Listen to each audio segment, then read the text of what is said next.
end. The end of what? The end of 2 years. Joseph was in jail. After 10 years, the two people that were sad and he explained their dream. He asked one of them, the one that was going to be saved, remember me. I've done nothing wrong. And so please remember. He asked somebody who is not trustworthy, that doesn't like him, that despise him, to be nice to him and to remember him. Didn't work. For that, he stayed another 2 years. That's at the end of 2 years, means 2 years since he explained the previous dream. Joseph had explained 2 servants' dream. 2 years passed. Now the king Pharaoh has a dream. He's standing on the Nile. This is the mentality. This is the mindset of the king Pharaoh. The Nile is the deity of Egypt because of the Nile, because of the water. That's how they have all this abundance, right?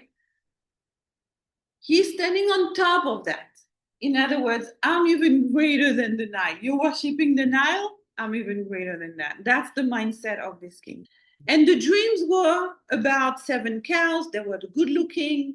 And then 7 very, very, the skin on their bones cows came and swallowed the big ones. Okay, right. That's one dream. And then after they swallow them, it doesn't look like they have anything on them. They look just as skinny. The next dream that he has now is 7 ears of grain, healthy and good, growing on one stalk. They're healthy and growing, and 7 ears of grain grew after them. They were very thin and scorched and very unhealthy.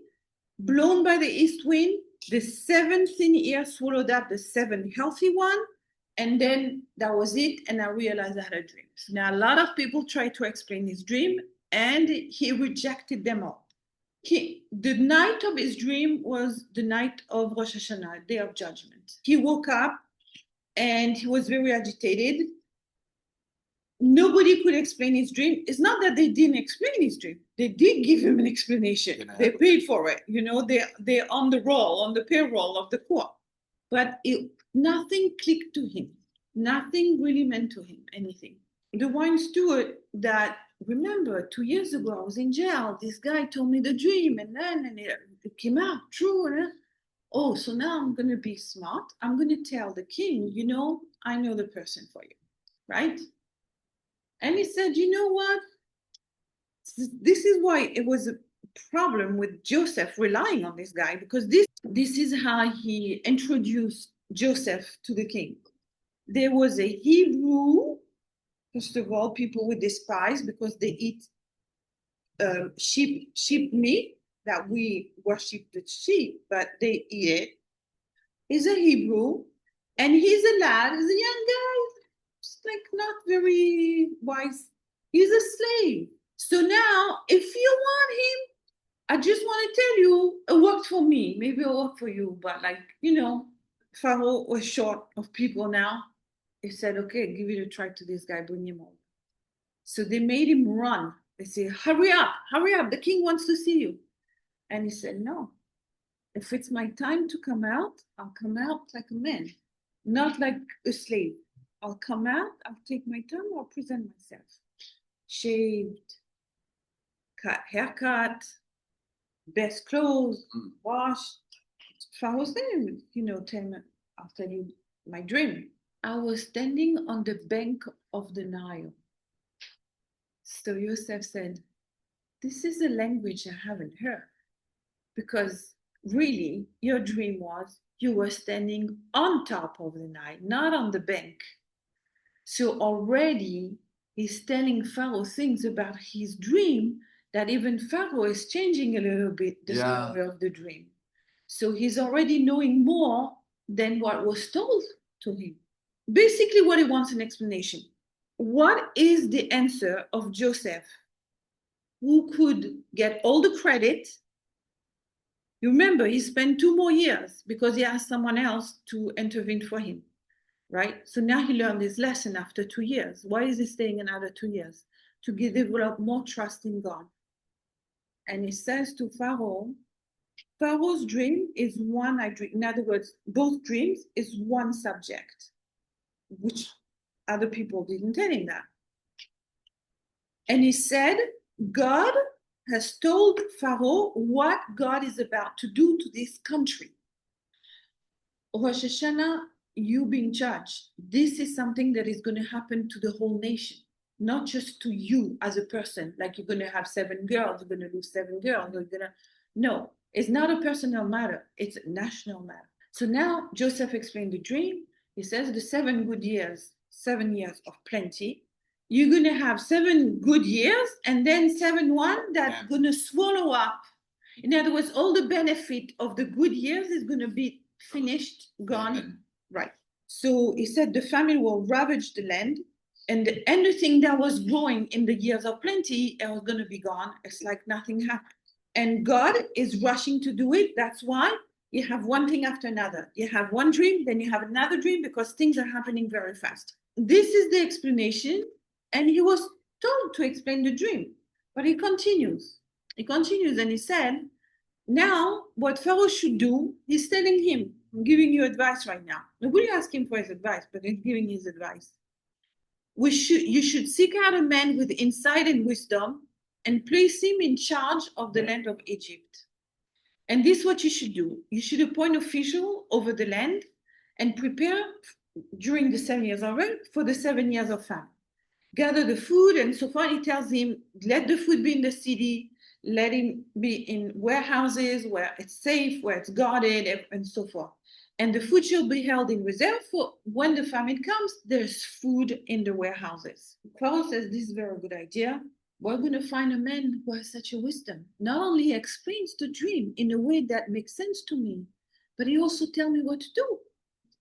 And afflicted in a land that was not theirs, basically in Egypt. This was decreed to Abraham. So God has a plan that this is going to happen. You see it set in motion right now. Because you see later on, the brothers of Joseph, why do they come to Egypt? Why the whole family arrived in Egypt? That was not their land. How did they end up over there? It was prepared in advance. Because of the famine, they had no food, so they came. So years and years before that, things are set in motion. And I want you to see in your own life as something that happened now was set in motion years before. Or maybe last week, or maybe an hour ago, I don't know. But the things of event are prepared. In other words, all of the sudden, it was somebody who talked to me that knew someone I met, and everything is set in motion way before. So you have to look at every event that things are set up and organized. There is a plan. Always look for the plan. Always look for the things that brought you here. The second thing is a lesson that is very, very, very important. It's called Hashem, God prepares the healing before the illness. We said last week, whatever brought you to a place that is not good is the same thing that is going to bring you to a place that is good. Whether it's your sensitivity, whether it's your talent, whether it's things are happening in your family, whatever it is happening, the same thing that is, in fact, your worst element in life is also your biggest asset. Whatever made you fall down is the thing that you can hold on to go back up. God always prepares the healing before the problem. The solution is always prepared before the problem. And you have to look for it. It's a rule, it's a general rule. So here what do we see? God has prepared that there's going to be a famine. Okay, there's going to be a famine. But he also has prepared a man like Joseph. Joseph ended up in Egypt. His brothers didn't like him. They want to get rid of him. Some people found him in a pit. They took him. They sold him. They resold him. How did he end up over there? Out of his land, way far away from his father's house. How did he end up over there? God prepared him so that when the Jews arrive in Egypt, he's there. And not only he's there, but he's there as the viceroy. So he's going to take care of them. Whenever you see something happen, you should know the solution happened before. It's a very important concept. Okay? All right. So now we're going to go, and next I'm going to ask you, what do you learn from this? We're going to play the game tonight. Okay? When Joseph explained the dream, the one thing that he says very clearly is God is telling Pharaoh what's going to happen. He doesn't say, you know what? I'm very smart. I can figure out what the dream is. Yeah, because he could figure out when it happened, what it's talking about, and it was very smart. He could make sense. The baker that was in jail with him and had a dream, and he had a basket on his head. The birds were eating the bread. The bread or the bakery goods that were on his basket on his head. But so Joseph interpreted it with smartness. He figured birds are afraid of people. They don't come to people and peck on them. So bread is. So he means the guy is dead. Yeah. That's why they're coming. The bread. They're not afraid of him. The birds were eating his flesh when he was dead. So that's what I read today. So Joseph could have said, listen, I mean, like I'm a very smart guy, but that's not him. Joseph is called a tzaddik. He's a righteous person. Everything he does is amazing. In the worst situation, he always attributes everything to God. So here it says, God is telling you what to do. When Pharaoh asked him, how do you know this? He says, God is going to explain it. It's not me. It's not me. It's not me. God is going to explain it to you. Everything he puts back to God. So what is the lesson we learn from Joseph? Recognize where it's coming from. Right. Because what do we do usually? Somebody messes us up, or somebody builds us up, or somebody steals, pointing fingers. No way. Everything that happens is for a reason, for us to grow bigger than what we are. The people that are in addiction, when they recover, they're on such a higher level than regular. Because they fought with fire. Yep. They fought with something that you can't explain to people what it is. You can't explain to people why you're doing this even though you don't want to do it. And this is what I call fire. Because basically in your brain, it's like it's telling you to do something even though you don't want to do it. That's called fire. It's burning you. And if you vanquish that fire, you were higher.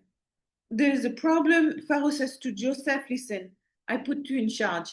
You the guy, you came in, you got the solution. Bravo. You the guy that you said you need a person who is wise. You're very wise. I can tell right now. It's like, okay, good. So you take the job. He took off his ring and he gave it to him. And he dressed him in fine garment. It put a chain, like, the gold chain. Egyptian chain are very big. Mine is nothing compared. The people that are usually the advisors, they're not happy about it. They come to Pharaoh and they say, what are you making this guy in charge? He's a stranger, he's a foreigner. He doesn't even know how to speak all the languages. In Egypt, if you were the king, you had to be the high priest. You had to be at the top level of meditation, of religion, of everything. There's something happened during the night. An angel came and told Joseph all the 70 languages he's supposed to know to be on the same level with the prince. But it was too much. It was too much for him. We didn't know 70 languages, which one I was to know. So God added a letter to the name Joseph. Instead of Yosef, it was Yehoseph with a hey, an extra hey. And that gave him special powers, just like Avram was called Avraham. It had a hey letter to it, which is a numerical value of 5. Pharaoh had a throne, very high, and 70 steps on the throne. And in order to speak to the king, you were only allowed to go up to the 3rd step. If you know another language, you could go up one more step. If you could converse with the king one more language, you go up another step, and so forth and so on. Now, you could not be king if you didn't You had to be the most knowledgeable person, right? And like now, but in the days, if you wanted to be the king of Egypt, you had to be educated to the maximum. So what happened?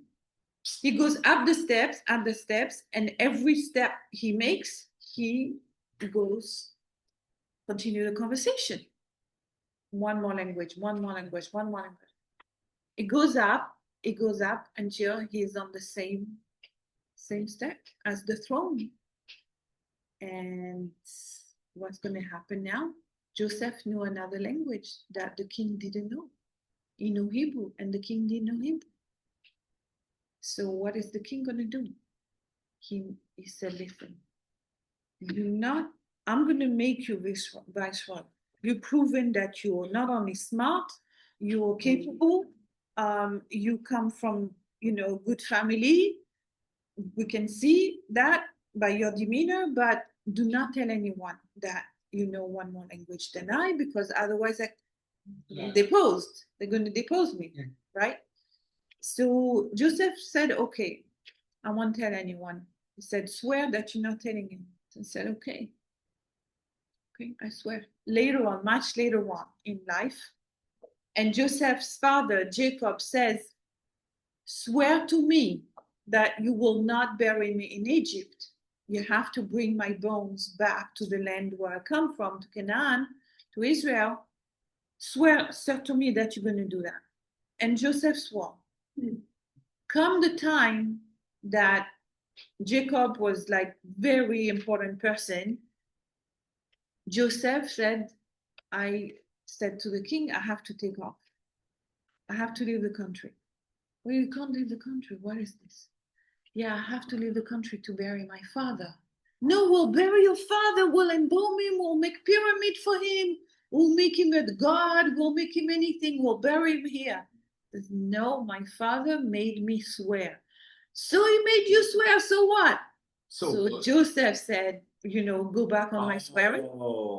Because otherwise I'll tell on you that you're not so knowledgeable that I think. Okay, so now what do we learn from this? Joseph did something many years later. It's useful for something else. What you do at one point in your life, you will find it again later. It will be good for you. Okay? Like Joseph kept his promise and he swore. And he kept his promise. Now, he can tell the king Pharaoh, listen, if you think that promises are not worth to keep, okay, I won't keep my promise. You see how things are arranged ahead of time?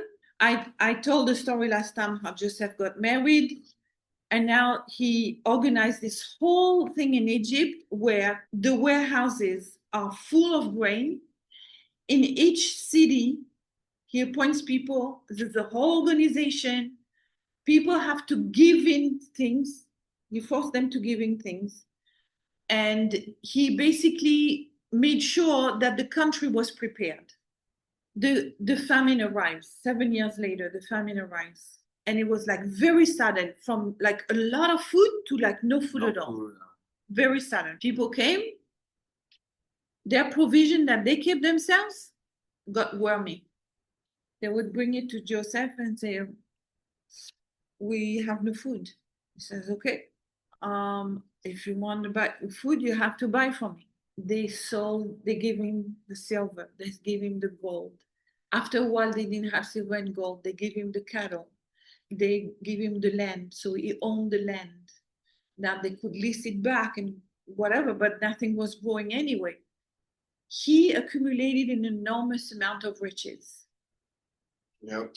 The royal coffers accumulated a lot of riches because of that. And then people from other countries came, because Egypt was the only country around that had food. So people came from all over the place. He prepared because there was a promise made by God to Abraham. When your nation will be afflicted, they will be afflicted for many years, But when they come out of slavery, they will come out with great riches. But where do the riches come from? How come the royal palace has so much riches? Because Joseph accumulated all the riches. And he didn't take it for him personally. He put it aside. So these riches now, when the Jews came out of Egypt, these riches were ready to fulfill the promise that God made to Abraham. When they will come out of slavery, they will come out and with great riches. Everything prepared in advance. Meanwhile, in Canaan, in the land of Israel, Jacob and his sons are there, and there is a huge famine. They have no food. And Jacob said, "What are you looking at each other like that? It's not good." Even though some people said that they have food, some people said that they didn't, but no matter what, he said, you have to go back, go to Egypt and buy the food, because that's where the food is. All the brothers are going because basically Joseph has instituted something that a good administration would not surpass. He had everything in writing. He had everything accounted for. He had people write down who's coming in the country. And every night, they give him the report who came in that day. He knew at some point the people from Canaan, from Israel, are going to come and eat food. And he figured his brothers are going to be among them. So he gave the list of his brothers. Oh, he also asked people, what's your name? Not only your name, but your father's name and your grandfather's name. So now you don't say, okay, my name is, Joe Schmo. No, my name is such and such, and my father is such. Because in the time, there's no family name. There was no family name, but you were the son of someone, and then you had the grandfather's name. So now you have three names, right? Yeah. And then you know who is who. So he gave everybody the list of names. He said, these are people. Reuven ben Jacob. Reuven ben Jacob, Shimon ben Jacob, Levi ben Jacob, this one, son of this one. So he had the whole list, and this list was diffused to all their people. If they come in, Joseph had to be noticed right away. So they come. Now you have to know that Jacob did not want his younger son to go. Why? He said, already I lost one son from Rachel. The time of famine, bad things happen. What's the lesson we take from this? And the time when things are going bad, be extra careful. Because sometimes when bad things happen, they happen in a row, or God forbid. So Jacob said, listen, a time of famine, things are bad. I don't want my youngest son to go. Maybe something will happen to him on the way. He's not coming with you. Fine. But they said, if you can, bring something back with him, because they would not allow servants to go on behalf of their masters to buy the food. They said, whoever wants food for his family, he has to come himself. He organized everything so that he knew his brother is going to have to show up. They go in there and they think to themselves, because their father said to him, listen, you're going to Egypt, maybe over there, take a look, maybe you'll find your brother. Who knows? Who knows? Maybe he didn't get killed. Maybe something happened to him. He's beautiful. Maybe they sold him as a male prostitute because he looks so good. So the brothers come in, and they're coming through 10 different gates, 10 people coming through 10 different gates. And they say, looking everywhere, looking, because each one is looking, asking, you have this seen, beautiful. And where do they meet at night? The bad neighborhood, the prostitute neighborhood. They figure maybe that's where he is, So meanwhile, at night, Joseph reviewed the list of the people coming. You see the name of all his brothers, 1, 2, 3, 4, 10 of them, come through 10 different gates. So he tells these people, go arrest them. And they don't know why they get arrested. They meet with him, and they don't recognize him, because when he was sold, he was 17 years old. Now he's 31, 32, something like that. Not only he has a beard, and he looks like a king, and he has all this gold on him, and he's imposing. and he speaks Egyptian, and he's a king. They didn't expect to find him as a king at all. What did they expect him? To be a male prostitute. Or slave. Really? Or slave, yeah, because he was beautiful looking. So they said that he asked them, okay, where do you come from? And they tell him, we came to buy food like everybody else. He accused them of being spies. I want you to see all the things that happen, and you tell me what the lesson that we're getting from this. They said, no, we're the son of one man. We're honest people. We never been spies. What do you mean? Mm-hmm. Why do you come through 10 different gates? Only spies do that to see what is the weakness of the place, to attack it. That's why you came. I said, no, no. They didn't know what it is. Finally, they said, well, there's a brother of ours. We thought maybe we're going to find him. And he asked them about the family and said, okay, these are our family with 10 brothers. There's one disappeared. The youngest one is at home. Oh, you have the youngest one at home. Well, you're on a dangerous mission. You don't bring the youngest one with you. No. And it goes on and on. He accused them of being spy. He said to them, so you're looking for your brother you think is a slave. If you would find him, how much would you pay for him? So we give everything to get it back. And he said, if the owner doesn't want to give it back to you, we'll kill him. You see, want to kill us, you spies. Whatever they say, he turned it around to accuse them. So, and then he says, by the life of Pharaoh, you will not leave this place until the youngest one comes here to show you're not spy, and you're not afraid of bringing him. Benjamin. You put them in jail for 3 days. And for 3 days, they said, this guy is a despot, is a tyrant. He's crazy. He's accusing us of something that is so untrue. People know us. We're sons of Jacob. We're not spies. After 3 days that they sat in the jail, he came to them and he said, you know what? I'm a God-fearing person. I'm going to let you go on one condition. You come back and you bring your younger brother with you. I don't want your families to die, because people were dying of hunger, literally. I don't want your family to die. I'm going to let you go. But how do I know that you're going to come back? You know what? I'm going to take one of you as a hostage. Make sure you come back. So who they take? The one guy who is a troublemaker. They take the guy who's really one of the strongest. They were all very strong, but he's one of the strongest. So they said, I'm going to take Shimon, because Shimon and Levi, when they were fighting, they killed the whole city. And that's it. Now you can go back, bring food to your family. And how's your father? How's the old man? He was really asking, how's his father? And the old man, he meant Isaac. He wanted to know if his grandfather is alive. So they say our father is alive. In other words, the grandfather is not anymore. But in any case, so he takes Shimon, and Shimon goes to his brothers. You want to sell me as a slave? Because Shimon is the one that wanted to put Yosef in the first place in the pit. No, Reuven wanted to put him in the pit in order to save him. Yeah. But Shimon wanted to kill him. Shimon said, you want to sell me as a slave? I don't agree. I didn't agree with that. I wanted to kill him. Judah wanted to sell him. Reuven wanted to save him. I told you should kill him. Slavery is worse than death.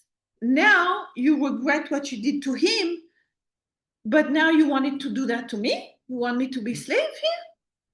You're going to leave me as a prisoner and just go back home? Yeah. He was very mad at his brothers. So the brothers, what do you want us to do? We have no choice. You want all the families, the whole family, all the families to die of hunger? If it's not that we have to return with food, we would fight, but we have to go back with food. So Shimon said, okay, that's what you want? I'm going to see who's going to put me in jail. You think somebody's going to touch me? Put me in jail. Yosef was listening all the time.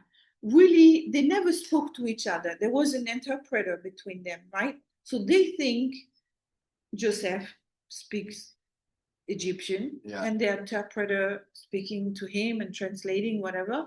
But they're talking to themselves in Hebrew. You're going to see what's going to happen, this and that. So Joseph right away sent a messengers to the king, and he says, send me an army. 70 of the strongest warriors, send them right away, right here. So he sent them, and they arrive in full armor, everything. And Shimon sees this warrior, he starts making a scream. They all fainted, like they were like frozen. He was so powerful, he knocked them down even without hitting them. So when Joseph said that, he called his son. Basically, Menashe is his right hand all over the place. Every time that something needs to be done, he calls Menashe. He called his son, and his son is also powerful because he's also one of the 12 tribes. Menashe comes, he hits Shimon, he gives him a blow, he knocks him off. Shimon is, by the time he wakes up, he's already attached and, handcuffed and everything. And he had no choice, he's put in jail. So Shimon says, who is this guy? I'm the strongest of everybody. Who is this guy can knock me down? But nobody can think that Joseph is Joseph because they sold him as a slave. What the hell they see a king? They could not figure it out. And everybody's trembling in front of this guy. What happened? What do we see here? Shimon wanted to kill Joseph. Why did Joseph pick Shimon to stay behind? We believe that God rewards according to people's intention and act. Sometimes you do something good to someone. Years later, this person shows up in your life and is wanting to help you because you helped him. Nothing get lost. Nothing get lost for the good or for the bad. So that's why in the 12th step you say make amends. You want to make amends, you want to clear the way. You don't want the bad stuff to come back to you. So make amends. It's tough, it's hard, but make amends and apologize to the people and, have regret. And of course, promise you're not going to do it again. Of course. What Joseph has a plan, and he put Shimon in jail, but he's treated very nicely, very nicely. He tells his people, put in the bag where you put the grain on the donkeys, put also the money back. The money that they paid us, put it back in the bag. And there was no more food. Bring back the issue, let Benjamin come. No, whatever. A whole thing happened with the Yehuda. It says, I'm a warrantor for Benjamin, this and that. They arrive now for the second time. The first thing they do is they go to the office and they say, this is our name. So right away, Joseph knows that they arrived. Number two, they say, we want to give back the money because we found the money that was supposed to be taken away from us for payment and it was in our bag. So they give back the money. Okay, so now they come and Joseph said, I'm going to invite you now. You brought your son. All of you are going to come to me and sit and eat with me. You show them that he prepared the food according to their custom. The wine is according to their custom. Everything is according to their custom. And he basically has all of them at the table. And he says like this, I have a magic cup. I do magic and I know things that nobody else knows. I thought Judah was the eldest because he behaved like the eldest, but really, I looked in my cup and I see Reuven is the oldest. So Reuven will sit at the head of the table, and next to him, the brothers from the same mother. And then these ones are from the same mother, they'll sit together. And this one from this mother will sit together. And this one, the little one, he doesn't have a mother. And he doesn't have a brother. So he'll sit next to me because he wanted to talk to his brother. Benjamin now is sitting next to Jacob, next to Joseph, sorry. Joseph started talking to him and he said, what's your name? Who's your mother? Are you married? Do you have children? And Benjamin said, yes, I have 10 children. What are their names? What do you call them like that? And every name that Benjamin gave to his children were something connected to his brother. And Joseph was very, very moved. Very, very moved. He sent for a telescope and a book of astrology. And he said to Benjamin, I wonder if you're very knowledgeable in this science. And Benjamin said, yes, our father taught us all of this. We know everything. He says, can you look in the book, from the book and the stars, can you see? Because you seem to be looking for your brother that disappeared. Can you see? If you think that you came to Egypt to find him, maybe through the stars you can figure it out. So Benjamin looked through the book and looked through the thing, he looked through the oath. He makes a calculation, said can't be. So he makes another calculation. 4 times he makes the calculation. And then he tells Joseph, he said to him, you know, I made the calculation, but I can't understand my calculation because the calculation of the astrology says that my brother Joseph, who disappeared, is right next to me. So Joseph said, I am Joseph. I'm your brother. Don't tell anyone, but I am Joseph. And it was like, whoa. With Benjamin, he said, listen, I have a plan. I just want you to know, this is how we're going to do. Because now I realized one dream, and the dream is that everybody bowed down to me. Now everybody out there, all my brothers bowed down to me. But I need to realize the second dream, which is my father and my mother bowed down to me. Oh. Not his mother, but his stepmother, whatever. So he said, listen, this is what I'm going to do. And he explained him the whole trick, what I'm going to do. I'm going to send you out of the city. I'm going to send you back with the grain and everything. In your bag, I'm going to put this magic cup. Then I'm going to send my men after you. They're going to find it in your bag. And I want to see if the brothers now defend you, that you are from the same mother, from Rachel, the beloved wife of Jacob. If they take your defense and are ready to save you, it means that they will not do again. Because remember, repentance is saying it, making amends, feeling sorry about it, but also not doing it again. If I see that they are willing to do anything to protect you, even though my men are going to take you as a slave, then I know that things are okay. If they're not willing to risk their life to defend you, I will bring you back to me. My men are going to bring you back to me because you're going to be my slave because you stole from me, quote unquote stole. Yeah. And then you'll be living with me and nobody will know anything and they'll go back to their family. That was the plan. And it happened like that. The next day they leave. As soon as they leave a little bit, Joseph sent his guys, says, go after them and find who took my magic cup.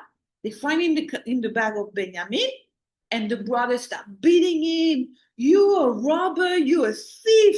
Your mother was like that. She stole from her father. Now you stole the cup from the king. You got us in trouble. And beating him up all the way. And Benjamin, who knows, he let them beat him, accused them for wrongly. He keep quiet. They go in front of the king again. And next week, we're going to see what happened next. What lesson you take from this? Somebody who is accused falsely and doesn't defend himself and trust God that things will be okay. He deserved that the holy temple was built on his territory. Nothing get lost. Nothing get lost.